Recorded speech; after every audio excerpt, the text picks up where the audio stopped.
2 ел инде ул төньяк баш калага килгән поездларны зарыгып көтеп ала. 2 ел инде ул сөйгәнен ерак юлларга озата да, аңа уңышлы сәфәр теләп борчылып көтә.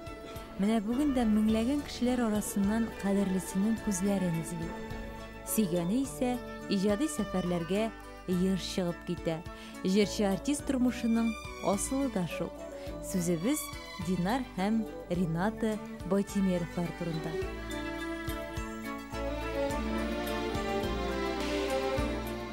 Мәхәббәт хәйләсендә булса, ул ир кеше китә дә, кире кайта да, ул бик авыр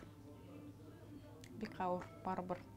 Торып калаң, әзрәк елайың кайчакта. Елап калаң. Сагына, конечно, хатыным әлбәттә сагынам.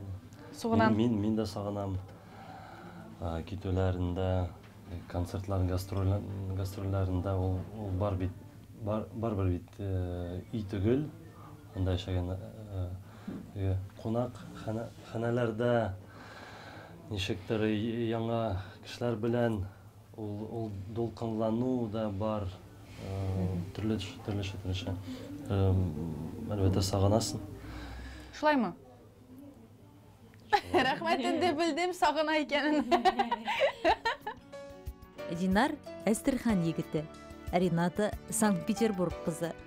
Әстерхан консерваториясенә үтә алмаган егет җырчы булу теләге белән Петербургка юл тота. Римский-Корсаков исемендәге консерватория ишеген шакый һәм авырлыксыз студентлар рәтенәләгә. Нәкъ менә консерваториядә уку чорында таныша да инде Динар Рената белән. Язмыш димичә, тагын нәрсә дисең? Кайчан таныштыгыз, сез ничек таныштыгыз? Матур декабрьнең көнендә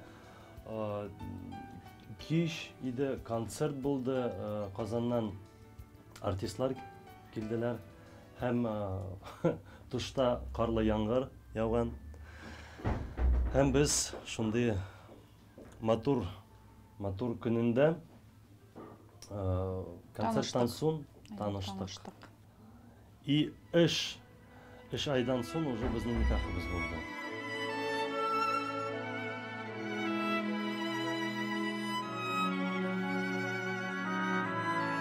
Төньяк баш калада танышалар, кавышалар, биредә оя коралар.